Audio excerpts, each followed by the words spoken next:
This is lot 2001 for our May auction. It is a Bobcat S570,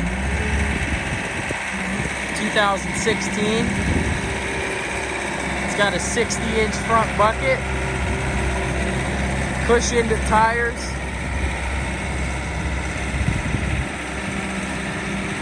four-cylinder Bobcat diesel. Not sure if I said that yet.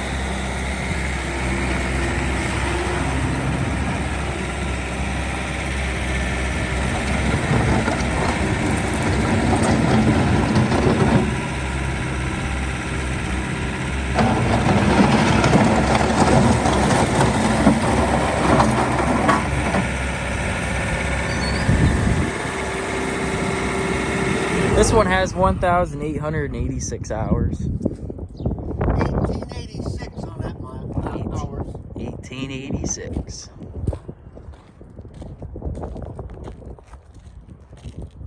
All right, that's lot 2001.